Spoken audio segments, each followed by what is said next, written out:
अस्सलाम वालेकुम। खालिद सैफुद्दीन आपके साथ 26 जुलाई की कॉल लेकर। आज हम बात कर रहे हैं आने वाले हफ्ते के लिए, 26 जुलाई के लिए, और उसमें मज़ीद थोड़ी डिटेल वीक में क्या पॉसिबिलिटीज़ हैं उसको भी डिस्कस करेंगे। आपको पता है मंडे की कॉल बहुत अहम होती है कि हम मंडे की कॉल में सिर्फ मंडे पर बात नहीं करते, हम पॉसिबिलिटी देखते हैं कि वीक में क्या हो सकता है, और हम सेल्फ एनालिसिस करते हैं, अकाउंटेबिलिटी करते हैं अपनी कि पिछले हफ्ते हमारा क्या मौक़िफ़ था और हफ्ता गुज़रा कैसा, और अगर हम अपनी कॉल्स पर जमे रहते, उसको फॉलो करते, तो हम क्या फ़ायदा उठा सकते थे। अच्छा जनाब, सब में पहले तो जो मेरा मैसेज है, ये मैसेज मैं पिछले दिनों में भी आपको दे चुका हूँ। ये एक मैंने साइकिल बताया है कि ट्रेडिंग करनी कैसे है, क्या करना है। आपको पता है कि हम इस पे स्ट्रांगली बिलीव करते हैं कि सिलेक्शन ऑफ स्टॉक फंडामेंटली होना चाहिए। ये हमारा बड़ा स्ट्रांग बिलीव है कि सिलेक्शन ऑफ स्टॉक फंडामेंटल हो। उसके बाद दूसरा कदम क्या होगा, ये ट्रेडिंग प्लान बनाने के लिए ये ज़रूरी जुज़ है। दूसरा स्टेप हमारा ये होता है कि हम ये देखते हैं कि हम जो स्टॉक या सेक्टर सेलेक्ट किए हैं उनके लिए फ़ंड की एलोकेशन कैसे करेंगे। लेट सपोज़ मेरे पास अगर 10 लाख रुपए हैं तो मैं कौन से सेक्टर और स्टॉक के लिए कितने फ़ंड एलोकेट करूँगा। अब यहाँ पर आपकी समझ बूझ और मार्केट के हालात और क्वार्टर की सिचुएशन और सेक्टरों की परफॉर्मेंस, ये तमाम चीज़ें इसमें अहम होती हैं। कि कोई सेक्टर अच्छा परफॉर्म कर रहा है तो हम परसेंटेज उसमें बढ़ा देते हैं कि उसके लिए ज़्यादा फ़ंड एलोकेट कर देते हैं। कोई सेक्टर अभी एक्यूमुलेशन में है, स्लो मूविंग में है, तो उसको हम फंड्स को कम एलोकेट करते हैं कि अगर हम अपने शॉर्ट टर्म ट्रेड से बाहर निकलेंगे तो फिर वो फ़ंड यहाँ लेकर आ जाएंगे। तो रोटेशन होता रहता है। ये एलोकेशन ऑफ फंड जो है ये बड़ा अहम चीज़ है, बहुत अहम चीज़ है। इससे आपको पता लग जाता है कि टारगेट किस तरह और कहाँ करना है। उसके बाद हमारा जो तीसरा स्टेप होता है कि हम एंट्री लेंगे किस बेसिस पे। तो हमारे पास जो trading on level safely invest जो बिलीव करता है जिस तरह मैंने बताया कि सिलेक्शन ऑफ स्टॉक तो फंडामेंटल है, हमारी एंट्रीज एंड एग्जिट हमेशा टेक्निकल होती हैं। हम स्ट्रांगली बिलीव करते हैं कि हम टेक्निकल सिचुएशन के हिसाब से एंटर होंगे। उसके बाद जो हमारा चौथा स्टेप होता है वो क्या है। हमारा जो चौथा स्टेप होता है वो प्योरली ट्रेडर की डिस्क्रिएशन होती है कि ट्रेडर को इस पे फैसला करना होता है। अब तक सिलेक्शन ऑफ स्टॉक जो फंडामेंटली था उसमें हम आपको हेल्प आउट करते हैं, हम आपको सिलेक्ट करके भी बताते हैं स्टॉक्स। फिर उसके बाद एलोकेशन फ़ंड पे हम कई दफ़ा डिस्कशन करते हैं, बहुत सारी बातें करते हैं, समझाने की कोशिश करते हैं। फिर तीसरे स्टेप में टेक्निकल कॉल आपको डेली मिल जाती है, कौन से स्टॉक की आपको कौन से स्टॉक में जाना चाहिए, कहाँ एंट्री लेनी चाहिए, कहाँ एग्जिट लेना चाहिए, किस स्टॉक में एंट्री नहीं लेनी चाहिए, किस स्टॉक को वॉच करना चाहिए, किस स्टॉक में एक्यूमुलेशन होगी, कौन सा स्ट्रॉन्ग पिक है, कौन सा डेली स्टॉक है। ये सब हम अपनी डेली कॉल्स में आपको बता चुके होते हैं। उसके बाद जो चौथा स्टेप है जिस पर मैं ख़ास तौर पे कह रहा हूँ वो आपको करना होता है। वो क्या होता है कि जो टेक्निकल कॉल होती है उसको लेने के बाद, समझने के बाद, अब मार्केट के सेंटीमेंट के हिसाब से उसको देखना होता है कि लेट सपोज एक कॉल के बारे में कहा गया कि 25 रुपए के ऊपर इसमें एंट्री लेनी चाहिए। तो क्या सस्टेनेबिलिटी 25 रुपए के ऊपर बन रही है या नहीं बन रही है, ये फैसला कौन करेगा? मैं तो नहीं कर सकता। मैं तो बता चुका आपको कि 25 के ऊपर इसके अंदर एंट्री लेनी है। तो अब ये फैसला आप करते हैं। तो इसका मतलब क्या हुआ कि सेंटिमेंटल एनालिसिस की अंडरस्टैंडिंग आपकी बहुत अच्छी होनी चाहिए, बहुत अच्छी होनी चाहिए। और उसके लिए गाए बगाए मैं आपको समझाता और सिखाता भी रहता हूँ। और मैं रोज़ाना की कॉल में 100 इंडेक्स का इंट्राडे चार्ट सिर्फ इसीलिए पोस्ट करता हूँ कि आप लोग रोज़ाना चार्ट को देखते रहें और आप आज की मूव और आज के सेंटिमेंट को समझें। वो जो फीलिंग है वो आपके सेंटिमेंटल एनालिसिस को इन्हेंस करती है, बढ़ाती है। उसके बाद तीसरी जो पांचवा स्टेप आ जाता है वो आ जाता है कि रिस्क मैनेजमेंट क्या होगी। जिस ट्रेड में हम जा रहे हैं, रिस्क मैनेजमेंट में बहुत सारी चीज़ें, रिस्क एंड रिवॉर्ड रेशियो है सब में पहली बात। 3 स्टॉक हैं जिनकी एंट्री नज़र आ रही है, बन रही है। एक का रिस्क एंड रिवॉर्ड रेशियो अच्छा नहीं है, एक का बहुत अच्छा है, तो ठीक है, जिसका अच्छा नहीं है उसको हम अलग कर देंगे, नई एंट्री लेंगे। क्योंकि कई दफ़ा ये सवाल सुनने में आया मुझे कि जी हमने जो एंट्री ली वो तो स्टॉक उतना नहीं चला, फलाना स्टॉक उतना चल गया। तो सवाल ये पैदा होता है कि आपका जो पार्ट है, वर्किंग पार्ट आपका जो है, आप उसको कितना कर रहे हैं। मैं कई दफ़ा ये बात बता चुका हूँ कि आप लोग अगर छोटा मोटा कारोबार करते हैं या कोई नौकरी करते हैं तो उसको पूरे 8-10 घंटे देते हैं, सुबह निकलते हैं, शाम आते हैं। कारोबार करते हैं तो छोटी छोटी चीज़ों पे गौर करते हैं कि भाई यहाँ सेल होगी नहीं होगी, पब्लिक को क्या चाहिए, क्या चीज़ इन्वेंट्री में कम हो रही है, तमाम तर तवज्जो देते हैं। तो भाई ये भी तो एक कारोबार है, इसमें भी तो आपके बड़े हार्ड अर्न्ड फंड्स लगे हुए हैं, इस पर भी थोड़ी तवज्जो दी जा सकती है। आपको टूल सारे प्रोवाइड किए जा रहे हैं, टेक्निकल कॉल तैयार मिल रही है, स्टॉक की सिलेक्शन हुई भी मिल रही है आपको। अब आपको सिर्फ और सिर्फ सेंटिमेंट को थोड़ा समझना है, एक बात। दूसरी बात आपको ये देखना है कि जो कॉल आई है उन कॉलों में हमें सेलेक्ट कौन सी कॉल करनी है, रिस्क एंड रिवॉर्ड रेशियो किसका अच्छा है। अच्छा, फिर इसके लिए मैंने कैटेगराइज भी कर दिया, कॉल्स को कैटेगराइज भी कर दिया, तो उसको भी आप इस्तेमाल कर सकते हैं। शॉर्ट टर्म ट्रेड जो इंट्राडे वाले हैं वो बिल्कुल अलग कर दिए, एक्यूमुलेशन वालों को अलग कर दिया, स्ट्रॉन्ग पिक्स को अलग कर दिया, रिक्वेस्टेड स्टॉक को अलग कर दिया। रिक्वेस्टेड स्टॉक में बहुत से स्टॉक ऐसे होते हैं जिनको वॉच करना है, अभी उनकी पोजीशन अच्छी नहीं है, ठीक है ना। तो ये आपके पास कैटेगरीज भी हैं तो आप और आसान हो गया।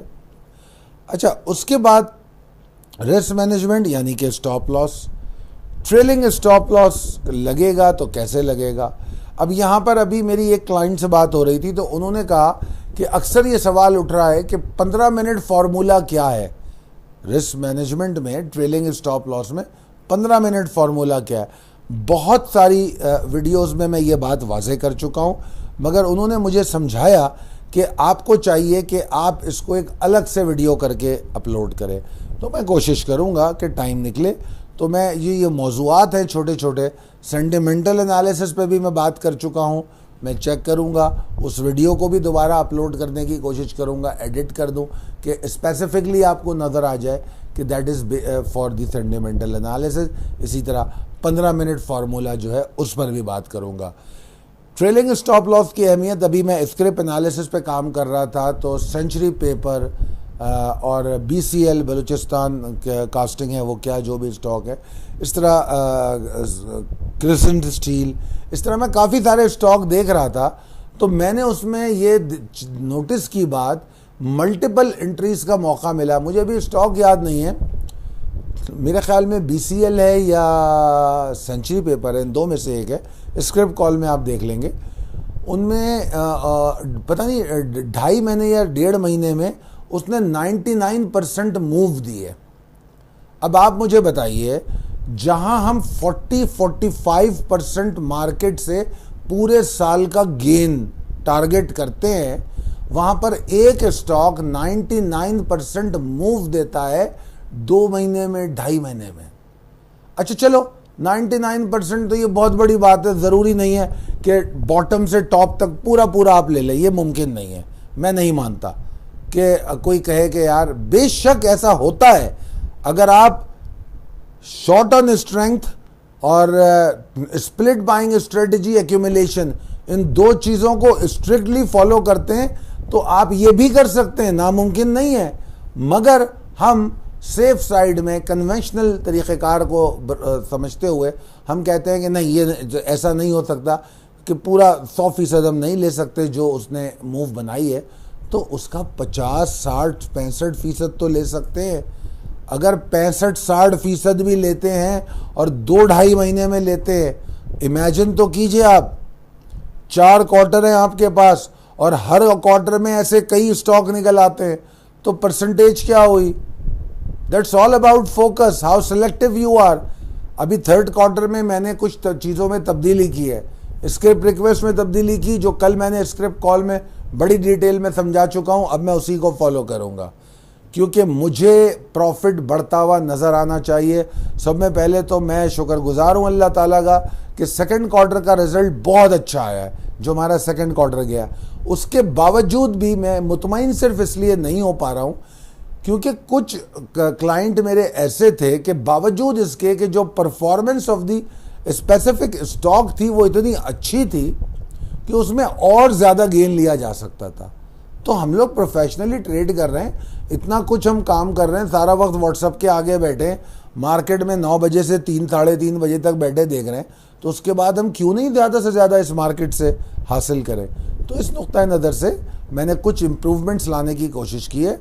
एक बाकायदा हमने एक टीम बनाई है जो स्टॉक सिलेक्शन पे काम कर रही है, जो फंडामेंटली स्टॉक को सिलेक्ट कर रही है, और उसके बाद वो लिस्ट मेरे पास टेक्निकल्स के लिए आ रही है, और फिर उसके टेक्निकल्स पे काम हो रहा है, और फिर वो आपको दी जा रही है। और आप लोगों को जो स्क्रिप्ट रिक्वेस्ट का तरीक़ेकार मैंने कल की स्क्रिप्ट कॉल में वाज़े कर दिया है, जुमे की स्क्रिप्ट कॉल में, अब वो हमारा उसूल होगा, हम उसको फॉलो करेंगे। जो लोग उसके अलावा स्क्रिप्ट देंगे तो वो ऑटोमेटिकली उनका जो पहला स्क्रिप्ट है हम उसको नोट डाउन करेंगे और उसके बाद वाले को इग्नोर कर देंगे। और कोशिश कीजिए कि जो स्ट्रॉन्ग कॉल दी जा रही है उसको फॉलो करें। अच्छा जनाब, काफ़ी लंबी गुफ्तगू हो गई, अब चलते हैं रोड शोज़ के हवाले से बात करने। अच्छा जनाब, रोड शो पे जो हम बात करेंगे, ईद से पहले हमारे 1 से 2 रोड शो जो हैं रुक गए थे। उसकी वजह बारिशें थी, फिर लोग ईद की शॉपिंग में बिज़ी हो गए, वरना हम लाहौर और इस्लामाबाद के शोज़ कर लेते। अब हमको जो रह गए हैं रोड शोज़ उनकी तरफ जाना होगा, और ये रोड शो का सिलसिला रुकेगा नहीं, ये बात मैं पहले आपको बता दूं। ये पूरा साल चलता रहेगा, हम कंटिन्यू करते रहेंगे कि अगर एक शहर की बारी लेट्स सपोज जुलाई में आई है तो हो सकता है सितंबर अक्टूबर में हम दोबारा उस शहर में हम एक प्रोग्राम कर रहे हों, ऐन मुमकिन है। वो प्रोग्राम किसी भी शक्ल का हो सकता है। एक तो हम रेगुलर रोड शो कर रहे हैं जो फ्री ऑफ कॉस्ट है, जिसके कोई चार्जेस नहीं है, सिर्फ हमारे क्राइटेरिया बेस्ड इनविटेशन होती है कि जो लोग सीरियस इन्वेस्टर्स और ट्रेडर्स होते हैं हम सिर्फ उनको इनवाइट करते हैं। ये कोई ओपन फोरम नहीं होता कि हम सारे लोगों को, कोई भी आदमी इसको ज्वाइन कर सकता है। जो हमारी मार्केटिंग टीम होती है उसका एक सिलेक्शन क्राइटेरिया है, आप उसको कांटेक्ट करते हैं और वो आपसे बात करता है और आपकी इंटरेस्ट पूछता है और उसके बाद आपको बासानी तौर पे उसका हिस्सा बना देता है। ठीक है, तो ये रोड शोज़ तो बिल्कुल फ्री हैं, इसको आप ज्वाइन कर सकते हैं। मेरा फोकस अभी जो पहला फोकस है वो इस्लामाबाद पेशावर पर है। ये 2 रोड शोज़ हमने इस्लामाबाद और पेशावर के इंशाअल्लाह ताला इस महीने, तो आज 26 तारीख़ है, इस महीने तो मुमकिन नहीं होगा, मगर अगस्त के अंदर हम ये दोनों शोज़ कंप्लीट कर लेंगे, अगस्त की 15 से पहले, और उसके बाद फिर हम मूव करेंगे लाहौर और फैसलाबाद की जानिब। अगर इस दौरान हमें मुल्तान से, हैदराबाद से और कराची से अगर हमें रिक्वेस्ट मौसूल होंगी तो हम हैदराबाद, मुल्तान और कराची इनकी तरफ भी तवज्जो देंगे, क्योंकि मैं पहले भी कह चुका हूं कि मुल्तान के अंदर भी काफ़ी लोगों की हमें रिक्वेस्ट आई थी और हमने मुल्तान में प्रॉब्लम्स बहुत देखी थी जो ट्रेडर्स को आ रही थी। तो हमने मुल्तान में 2 विज़िट भी किए, मगर वो इतने कोई हम टाइम इतना दे नहीं पाए। हम एक प्रॉपर आपके साथ शो करना चाह रहे हैं जो इंशाअल्लाह ताला आने वाले महीनों में ज़रूर करेंगे। अच्छा जनाब, रोड शो के बाद अब हम चलते हैं अपनी जो लास्ट वीक के ग्लिम्स है उस पर बात करते हैं। देखिए, इस पे ज़्यादा बात नहीं कर रहा मैं, आपके पास ये स्लाइड मौजूद है, इसको देखेंगे समझेंगे तो सब समझ में आ जाएगा कि पिछले हफ्ते में 2 तो सेशन थे सिर्फ, और मैंने बड़े वाज़ेह तौर पे बता दिया था कि इन सेशंस में कोई बहुत ज़्यादा उम्मीदें मत रखिए। लोग ईद में भी बिज़ी हैं, वॉल्यूम्स भी कम हैं और बड़ी लिमिटेड रेंज में मार्केट ट्रेड कर रही है। फिर उसके बाद ईद के बाद का जो सेशन था जुमे का, उसके बारे में मैंने ख़ास तौर पे ये बात आपको बताई कि उससे भी कोई बहुत ज़्यादा उम्मीदें मत रखिए। अब आप अगर देखें तो मैंने 48,058 और 47,490 ये 2 लेवल्स बताए थे। अगर आप हाई देखें इस हफ्ते का, बल्कि 47,698, 490 तो पिछले हफ्ते में था, जो हमने इन 2 सेशन में बात की वो 47,698 और 48,058 60 के हवाले हिसाब से बात की कि इसके अराउंड ट्रेड हो सकती है और इसके बीच में मार्केट इनडिसाइसिव है। अगर आप ये जो चार्ट आपको नज़र आ रहा है, इसमें जो ग्रे चार्ट है, अगर इसको आप देखेंगे तो उसको मैंने हाईलाइट किया हुआ है एक रेड स्क्वायर से, जिसमें वो 2 सेशन नज़र आ रहे हैं, एक मंडे का और एक जुमे का। तो इन दोनों सेशन को देखिए, वो विद इन द लिमिट्स है।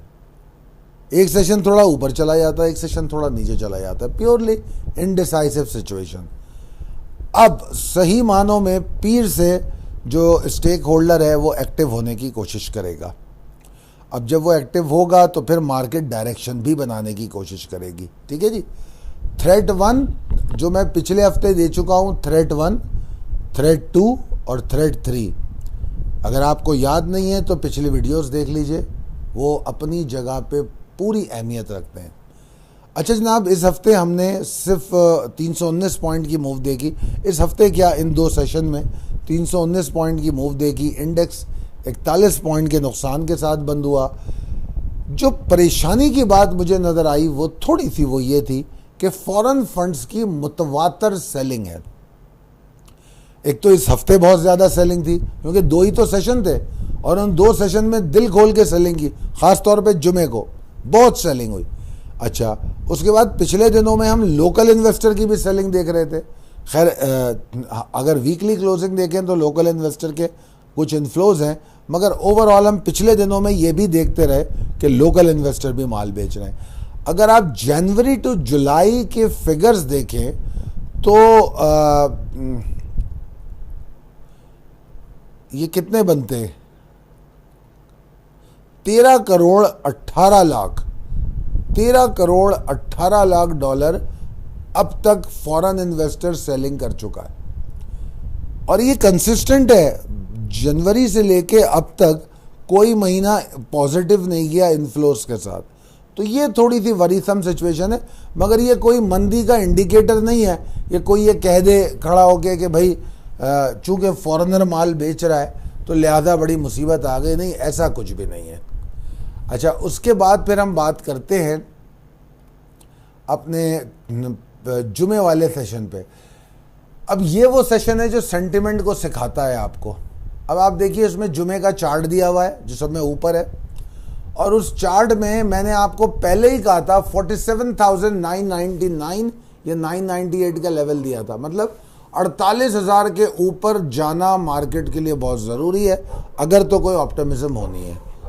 और मार्केट का हाई देखिए 47,946 का, और उसके बाद मार्केट नीचे आती है। अब नीचे जो आती है तो लो को देखिए, लो कहाँ तक जाता है, 47,698 का जो लेवल है कमोबेश उसके पास जाता है और फिर वहाँ से रिकवरी लेता है। रिकवरी मेरे लिए कतई अहम नहीं है क्योंकि जो टाइमिंग्स ऑफ द रिकवरी है वो फिर वही क्लोजिंग से पहले और प्री ओपनिंग वॉलेटिलिटी उसका हिस्सा है, तो वो मेरे लिए बिल्कुल अहम नहीं। मगर बहरहाल ओवरऑल जुमे के सेशन को देखें तो strictly move between the both given triggers जो आपको दिए गए थे, 48,000 और 47,698। और आपको समझ में आया होगा कि क्यों मैंने आप लोगों को रोकने की कोशिश की जुमे के दिन के ओवर एक्साइटेड ना हो। मैं समझता हूं ये बात आप लोग समझे होंगे। अच्छा, तो बहरहाल ओवरऑल जुमा हमारा 80 पॉइंट के नुकसान के साथ बंद हुआ, वो कोई बड़ी बात नहीं है। वॉल्यूम निस्बतन ज़्यादा थे मगर ओवरऑल वॉल्यूम कम ही चल रहे हैं। अच्छा, अब जनाब हम चलते हैं possibilities and strategies as per technical chart की तरफ। हमारे पास अभी भी कोई बड़ी तब्दीली हमारे मौक़िफ़ में बिल्कुल नहीं आई। हमें ऐसा लगता है कि इंडेक्स जो है बड़ा बेताब है डायरेक्शन लेने के लिए, बहुत बेताब है। अभी मैं स्क्रिप्ट्स को देख रहा था तो अभी स्क्रिप्ट कॉल तो मेरी कंप्लीट नहीं हुई मगर कोई 30-40% मैंने काम किया है अभी तक। तो जब मैं देख रहा था तो उसमें अनफॉर्चुनेटली बहुत ज़्यादा स्टॉक ऐसे नज़र आ रहे थे, मेरी नज़रों से गुजर रहे थे, जिनके अंदर प्रेशर नज़र आ रहा है। ठीक है, अब ऑब्वियसली इंडेक्स की सिचुएशन भी कुछ ऐसी ही है कि इनडिसाइसिव है, ट्रिगर बेस्ड हुआ है, ऊपर से स्टॉक ऐसे हैं जो थोड़ा डिप्रेस क्लोज हुए, तो इसलिए एहतियात का दामन हमें नहीं छोड़ना चाहिए। तो मेरा मशवरा आपको ये है कि आप मंडे को ट्रिगर्स को बहुत रिस्पेक्ट करेंगे। मार्केट मुझे लगता है कि इस हफ्ते में डायरेक्शन बनाने की कोशिश करेगी। ये जो अब नया हफ्ता शुरू हो रहा है इसमें डायरेक्शन बनाने की कोशिश करेगी और उस डायरेक्शन को समझने के लिए ट्रिगर को समझना ज़रूरी है। अब जैसे कि 48,066, 48,048 ये जो लेवल है, ये पिछले डेढ़ दो हफ्ते से इस पर डिस्कशन हो रही है। कभी ये 48,058 होता है, कभी 48,096 होता है, मगर ये एरिया एक ही है। तो ये जो एरिया है इसके ऊपर जब तक मार्केट सस्टेन नहीं करती comfortably with fresh volumes, market में बुल्स मोमेंटम गेन नहीं करेंगे। एक बात अच्छी तरह समझ लीजिए, जब जब यहां जाएगी रेजिस्टेंस भी मिलेगी। अभी मैंने इसमें आपको थोड़ा सा मजीद वाइड एरिया बता दिया है कि 48,000 से लेके 48,170 तक का एरिया, यानी कि ये 170 पॉइंट जो हैं ये इसमें रेजिस्टेंस पाई जाती है। जब तक बुल्स इस एरिया को किक ऑफ नहीं करते बुल्स कंफर्टेबल हो नहीं पाएंगे। ठीक है जी, मगर हाँ मेरा ऑप्टिमिज्म बरकरार है और वो मैं 48,000 के ऊपर रखूँगा। ठीक है ना, और इवन अगर मैं लेवल्स को देखूं तो मार्केट की जो क्लोजिंग है वो कहाँ है, अगर आप देखें मार्केट की क्लोजिंग है 47,793 की। ठीक है जी, और हम ऑप्टिमिज्म की बात कर रहे हैं 48,000 के पास, यानी कि 200 पॉइंट ऊपर। मगर जो शॉर्ट टर्म ट्रेडर है वो उससे पहले भी एंट्री ले सकता है, क्योंकि short term trader quick entry लेता है और क्विक एग्जिट लेता है। अगर मार्केट हाइपर मूव के साथ खुलती है तो ठीक है, उसको पहले आधे घंटे में भी उसकी ट्रेड मुकम्मल हो जाएगी। और कई स्टॉक ऐसे होते हैं जो जिनकी कंटिन्यूटी चल रही है, जिनकी जुमे को कॉल दी गई है, वो हाथ में है माल, अभी वो ओपन पोजीशन है, तो उसको टारगेट करना पड़ेगा।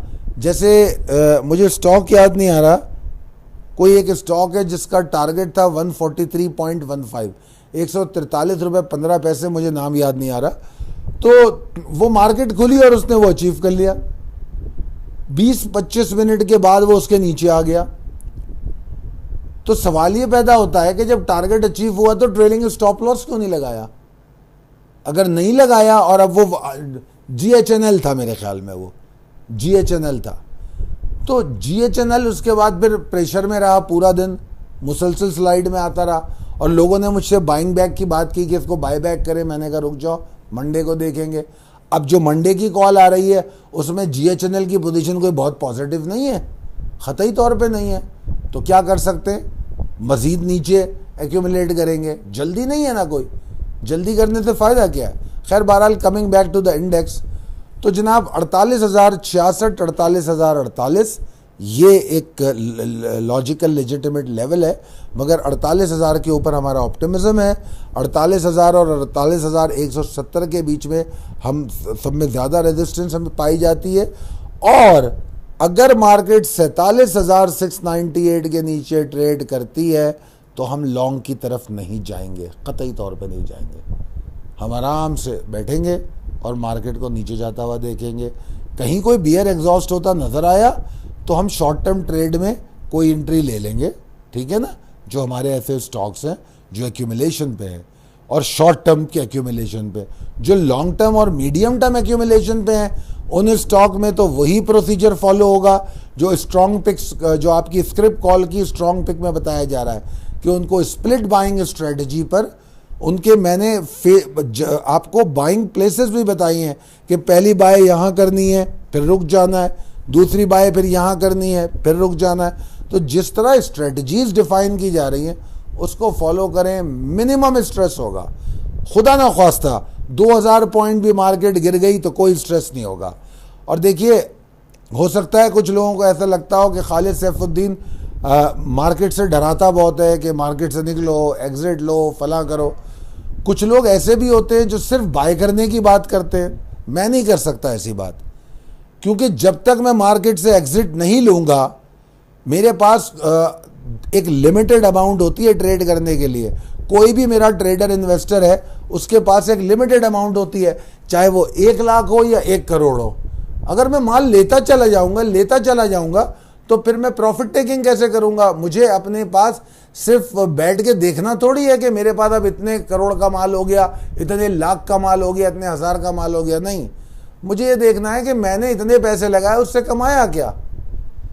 अगर कोई ये कहे कि पड़ा रहे, ये देखना पैसे दे जाएगा, अच्छी बात है, जाओ ना फिर 2 साल 3 साल वाले लॉन्ग टर्म में। है किसी में हिम्मत 2 साल के स्टॉक में जाने की? जिसमें 2 साल के स्टॉक में जाने की हिम्मत होती है वो रोजाना सुबह बैठ के 40-50 पॉइंट की ऊपर नीचे होने वाली मार्केट पे परेशान नहीं होता। वो फिर विजन रखता है मुल्क की और कंट्री इकोनॉमी और कंट्री का विजन रखता है कि हाँ जी, पाकिस्तान स्टॉक एक्सचेंज 5 साल के अंदर वहां जाएगी। तो इतना बड़ा अगर विजन रख सकते हो तो ठीक है, उसके भी स्टॉक्स हैं, लेके बैठो उसको। तो ये चीजें जरा समझनी पड़ेंगी कि आप कहाँ रेट करते हो, आप शॉर्ट टर्म हो, मीडियम टर्म हो, लॉन्ग टर्म हो, ठीक है ना। तो ये समझना बहुत ज़रूरी है। तो जब एग्जॉस्शन पे एग्जिट लेते हैं, जैसे सेंचुरी पेपर बोर्ड, बलोचिस्तान और BCL जिसकी बात कर रहा हूँ, और क्रिसेंट स्टील, ऐसे में कई स्टॉक अभी देख रहा था जिन्होंने मल्टीपल एंट्री दी। तो भाई मल्टीपल एंट्री ओवरऑल अगर मैं देखूं 3-4 महीने के बाद स्टॉक यहां से लेके यहां तक मूव हुआ, ये मूव बनती है 30%। और अगर मैं इसको प्रिसाइसली देखूं 3 महीने में, तो वो ये मूव उसने ऐसे ऐसे करके ली है। और अगर अब मैं इसको कैलकुलेट करूं तो मैंने आपको अभी बताया 99% भी मैंने देखा 1.5 से 2 महीने में। तो 99% में से 60% तो ले सकते हैं, और मेरे ख्याल में मेरे बहुत से मेंबर्स ने लिया भी है। आई नो, मैं जानता हूँ क्रिसेंट स्टील में जिन्होंने सब्र किया और उसके साथ ट्रेड किया वो कितना अच्छा उसका रिटर्न ले रहे हैं। तो बहरहाल इन तमाम चीज़ों को बताने का मतलब सिर्फ यही था कि अपनी स्ट्रेटजीज़ बनाइए, ट्रेडिंग प्लान बनाइए, गौर व फिक्र कीजिए, इसको कारोबार समझिए। इसको मैं कोई दूसरा लफ्ज़ इस्तेमाल नहीं करना चाहता। जो आदमी इन मार्केट को कारोबार समझ के काम करेगा वो इंशाअल्लाह ताला एंड अप प्रॉफिट में होगा। जो इसको मजाक समझेगा, उसने कहा ये ले लो, इसने कहा ये ले लो, फलाना भाई वो ख़रीद रहा है, फलाना भाई ये ख़रीद रहा है, वो एंड अप नुकसान में रहेगा। आपके अपने लॉजिकल रीज़न होने चाहिए। बेशक लोगों की बातें होती हैं और बड़ी पक्की ख़बरें होती है। अगर मुझे भी कोई फ़ोन करके पक्की खबर दे कि भाई ये स्टॉक ऊपर जाने वाला है, तो मैं पहले उसको चेक करूंगा उसके तमाम पैरामीटर्स पे। अगर वो पूरा उतरता है तो ठीक है, फिर मैं भी बाय कर लूँगा। तो यही बात मैं आपको भी समझा रहा हूँ कि सिर्फ इस बात पे बाय कर लेना कि फलाने ने कहा, दुरुस्त नहीं है। अपनी जिम्मेदारी पूरी कीजिए, उस पर वर्किंग कीजिए, फंडामेंटली वो ठीक है या नहीं है। फिर टेक्निकली मुझे रिक्वेस्ट कर दीजिए, मैं उसकी टेक्निकल पोजीशन वादे करूंगा। अगर वो स्टॉक आपको अपनी रिस्क मैनेजमेंट डिफाइन कर देता है कि ये मेरा स्टॉप लॉस, ये मेरा टारगेट, ये मेरा एंट्री पॉइंट, बिस्मिल्लाह बाय कीजिए, बेहतरीन प्रॉफिट आपको इंशाल्लाह मिलेगा। बहरहाल बड़ी लंबी गुफ्तगू हो गई, बहुत शुक्रिया आप लोगों का मुझे सुनने का, देखने का। दुआ करूंगा कि आप लोग सेहतमंद रहे और प्लीज़ अपना बहुत ख्याल रखें। कोरोना के हवाले से बहुत परेशानी है पूरे पाकिस्तान में। जो इन्फेक्शन रेट है जिस तरह बढ़ रहा है, विच इज़ अलार्मिंग। अल्लाह ताला हम सबको महफूज रखे और हमारे मुल्क को इस बला से पाक करे। बहुत शुक्रिया, अल्लाह हाफ़िज़।